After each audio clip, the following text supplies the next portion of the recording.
हर महादेव। शिव गुरु के चरणों में प्रणाम और माँ पार्वती के चरणों में प्रणाम। हे गुरु भाई बहन, आज मैं फिर से एक बहुत सुंदर कथा लेके आया हूँ, जिसे आप ध्यान से सुनिएगा और समझिएगा। एक गांव में एक किसान था। उसके पास बहुत कम खेत था।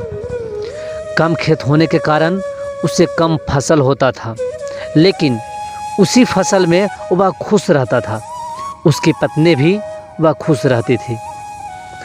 वह किसान प्रतिदिन शिव का पूजा करता था, और ख़ासकर जब बात हो सोमवार की, तो कोई भी ऐसा सोमवार न हो जिस दिन वो मंदिर नहीं जाता था। अगर कभी कुछ विशेष परिस्थिति भी हो जाता था, तो कहीं भी शिव का मंदिर मिल जाए या ना हो तो मन ही मन शिव का प्रणाम करता था, लेकिन वह पूजा करना नहीं भूलता था। उसकी पत्नी भी उसे पूजा करने में मदद करती थी और वह स्वयं पूजा करती थी।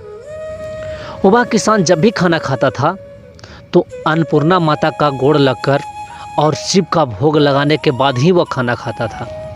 उसे अपने कर्म के साथ साथ शिव पर बहुत भरोसा था। वह हमेशा दिन रात शिव का ध्यान लगाए हुए रहता था। वह किसान जब भी मंदिर जाता था तो शिव से एक प्रार्थना करता था। बोलता था, हे शिव, मेरा एक भी संतान नहीं है, आप उचित समय पे हमें संतान की प्राप्ति कराएं। समय ऐसे ही बीतता चला जा रहा था।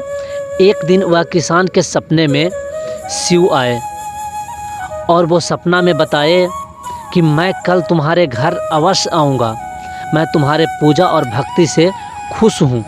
इतना कहने के बाद शिव चले गए। जब वह किसान का नींद टूटा तो उसे आश्चर्य हुआ। उसे लगा कि मेरे सपने में शिव आए थे, सचमुच में कल मेरे घर शिव पहुँचेंगे। जैसे ही सुबह हुआ, वह किसान अपने पत्नी को यह बात बताया। बोला कि सपने में मेरे शिव आए थे, कल वह ज़रूर हमारे घर आएंगे, क्योंकि वो सपने में बताए हैं। वह पति पत्नी दोनों मिलकर घर को साफ सुथरा अच्छा से किया और वह शिव के लिए खाना बनाया। लेकिन गरीब होने के कारण ज़्यादा मात्रा में खाना नहीं बनाया, सिर्फ शिव के खाने भर खाना बनाया। यानी कुछ मिठाई मंगा लिया, दूध मंगा लिया और घर में पूरी पकवान जो है वो बना लिया। उसके बाद वह द्वार पर इंतज़ार कर रहा था कि कब मेरे घर शिव आते हैं। इंतज़ार करते करते उधर से एक स्त्री आई, जिसके गोद में एक छोटा बच्चा था। वो स्त्री बोली, हे भैया, मैं कई दिनों से खाना नहीं खाई हूँ, मेरे बच्चा भूखा है, यदि आपके पास दूध है तो मेरे बच्चे को दे दीजिए। वह किसान सोचा कि मेरे पास तो थोड़ा ही दूध है और वो भी शिव के लिए है, लेकिन इस बच्चा को जब दे दूँगा तो शिव को क्या दूँगा। लेकिन फिर सोच लिया कि यदि मैं शिव को देता हूँ तो यह बच्चा भूखा रह जाएगा और मैं बच्चा को भूखा नहीं देख सकता। इसलिए वह घर में गया और घर में से दूध लाकर उस स्त्री को दे दिया। वह स्त्री दूध ले ली और बोली कि प्रभु आप पर कृपा करेंगे, आपको सदा सुखी रखेंगे। इतना कह के वह स्त्री चली गई। फिर वह किसान उसी तरह से इंतज़ार करता रहा कि कब मेरे घर शिव आते हैं।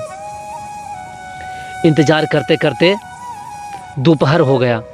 दोपहर में एक उधर से भिखारी आ गया।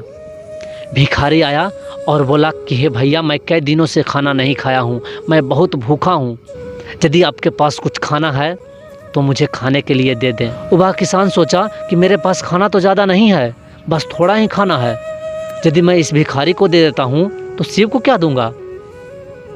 फिर भी यह मन में विचार किया कि यदि मैं खाना इस भिखारी को नहीं देता हूँ तो ये भूखा रह जाएगा।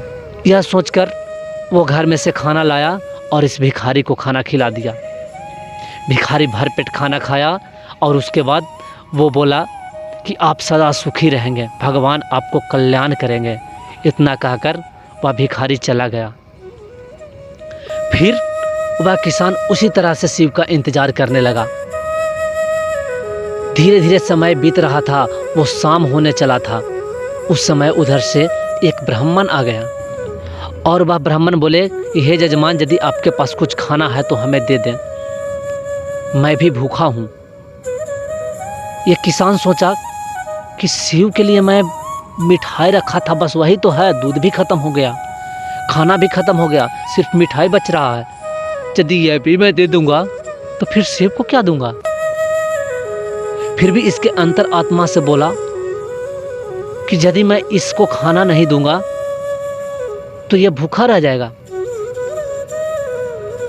यह सोचकर वह घर में से मिठाई लाया और इस ब्राह्मण को दे दिया। ब्राह्मण वह मिठाई लिए और उसके बाद उसे आशीर्वाद दिए कि आप सदा कल्याण हो, आपको प्रभु कृपा करेंगे। उसके बाद वह ब्राह्मण चले गए। फिर शाम हो गया और शाम हुआ तो यह किसान अपने पत्नी से बोला कि देखा, शिव भी कितना दुर्व्यवहार करते हैं। वह गरीब के घर सपना देते हैं लेकिन आते नहीं हैं। मैंने कितना इंतज़ार किया, सुबह से अभी तक मैंने घर साफ सुथरा करके खाना बनाकर मिठाई मंगाकर दूध लाकर रखा, लेकिन वो मेरे घर नहीं आए। लगता है कि मुझ पर वो खुश नहीं है, हमें कुछ कमी है। यह सोचकर वह बैठकर घर में रोने लगा और उसके पत्नी उसे मनाने लगी कि आप चुप रहिए, यदि आपका विश्वास, आपका पूजा सच होगा तो वो प्रभु जरूर आएंगे।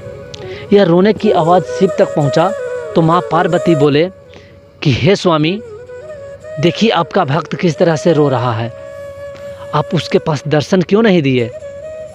शिव बोले कि मैं तो गया था उसके घर, 3 बार गया था। तो पार्वती बोले कि हे स्वामी, आप गए लेकिन उसे पता तो नहीं चला ना, आप क्यों ना उसे जाकर आप दर्शन दे दें। शिव बोले कि ठीक है, मैं अवश्य उसके घर जाऊंगा। और शिव वहाँ से उस किसान के घर जाकर प्रकट हो गए।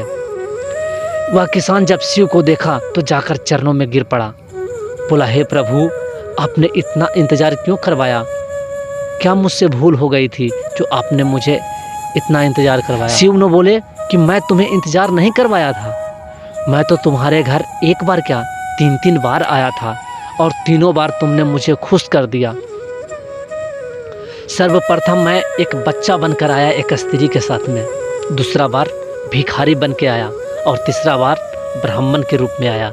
और तुम्हारे ये आस्था भक्ति से मैं खुश हूँ और मैं तुम्हें यह वरदान देता हूँ कि उचित समय आने पर तुम्हें पुत्र अवश्य हो जाएगा और तुम गरीब नहीं रहोगे, तुम भी अच्छा खासा इंसान बनोगे, तुम्हारे पास भी धन होगा। इतना कहकर शिव चले गए। वह किसान सुखी सुखी घर में रहने लगा।